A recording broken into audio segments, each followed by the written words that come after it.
Hey YouTube, this is going to be my Ovacue Fertility Monitor review. I'm going to make this review two parts. This first part is going to be telling you just kind of how the fertility monitor works, what you do with it, and then I'm going to make a second part where I show you one month's worth of my data and kind of analyze it for you, go through and tell you how you analyze your information. So this is just going to be an overview of the fertility monitor for this part. So here's what it looks like.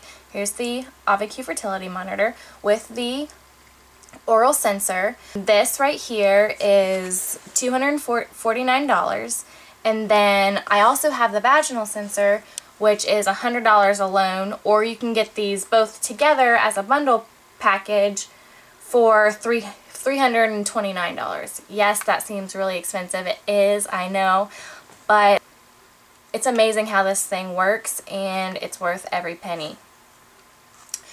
So, most people use this when they are trying to conceive, but as Thomas and I are also natural family planners, we do not use a hormonal birth control or anything like that. This monitor really works well for natural family planning as well, because it kind of tells me when my fertile window is and when to use protection or something like that to prevent a pregnancy. So it's not marketed for that. It's not really suggested to be used for that, but that's kind of what we've been using it for.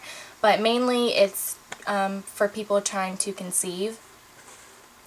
And I highly suggest getting both the oral and the vaginal sensor.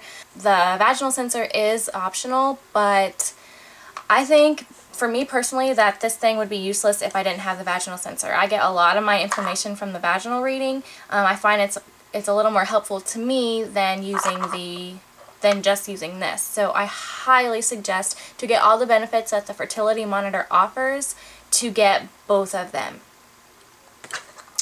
Now, you're probably wondering how this works, so here it is. Here's what it looks like. If you turn it on, we'll turn it on.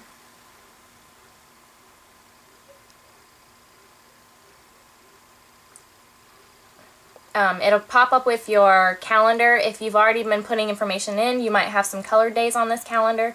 If it's your first time ever using it, then it'll be completely white. So what you do, you start using this on cycle day 2 of your cycle. So say this is cycle day 2, I would wake up in the morning before I brushed my teeth, before I took a drink of water, before I ate anything, before I put anything in my mouth. Within a half hour of getting up, you want to take your oral reading really fast. So all you do is, there's an O button and a V button. The O button is for oral, and the V button is for vaginal. So you'll hit the oral button, and then it'll come up with the date, the cycle day number that you're on. I'm currently on cycle day 12. And then it'll say connect and place your sensor, which I already have it connected. You just, plug it in right here, and then place your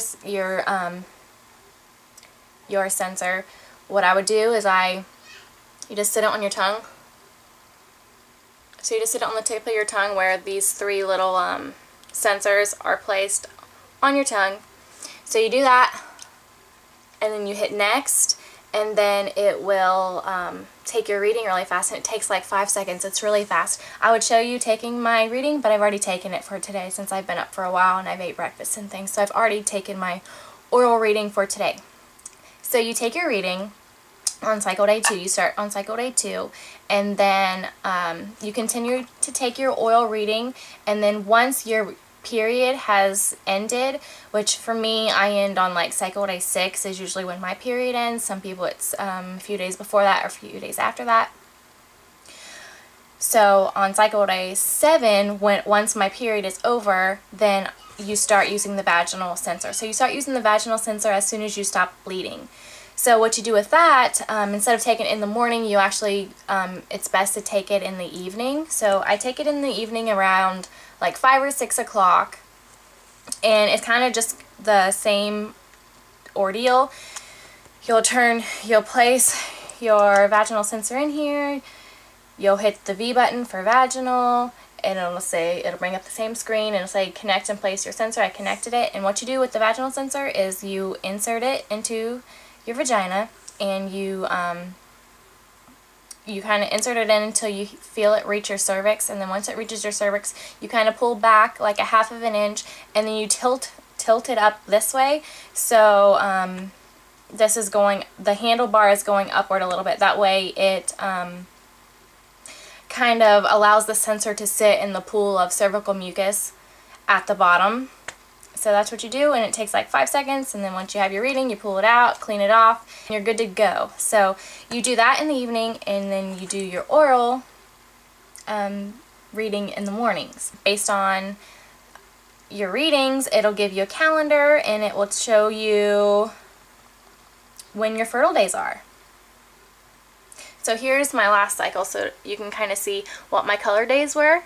So there is a color code on here that kind of tells you, you know, blue is high fertility, pink is your ovulation day, things like that. So the days, it color codes a calendar for you so you know just exactly how fertile you are that day. The manual, which I highly suggest once you get your Ovacue monitor, that you spend some time and read the manual, because it lays out everything in here for you. It tells you exactly what you need to do, and there's a lot of good information in this, and it's pretty thorough, so it's definitely worth reading. And then I wanted to quickly show you,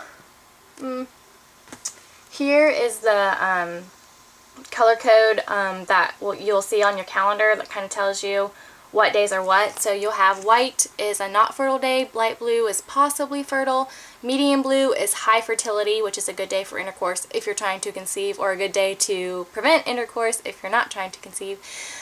Dark blue is the highest fertility, pink is ovulation. So there's you'll have a color code in your manual. When I first started using this thing, I really was not good with interpreting my results and my numbers and things like that, and I felt like my numbers were really scattered and they weren't like the textbook Ovacue numbers, which is fine. Every woman has a different numbers. So that's when, you know, you can email the Ovacue ladies, and they are really awesome. They can get back with you and help you interpret your results, so you're not having to try to figure all this out on your own, and you get really fast responses. And they have helped me so much with, you know, getting the hang of using my monitor, interpreting my results, and, you know, kind of helping me out with tips and tricks and things like that. So that's how it works in a nutshell. And then also, in addition to this, you can go to ovacue.com, and there's a whole bunch of other information that you can read up on the Ovacue, how it works, and frequently asked questions and things like that. There's all kinds of stuff on their website. And also, you can go to ovagraph.com, and it's a free website where you can put in all your information into this website and keep all your information there. Anybody you want to share your information with, you can send it, you can just send them the link, and then they can see all of your information. It's right there on the computer, nice and neat. And that's the way that I have been sharing my results with people from Ovacue, to help them interpret my results.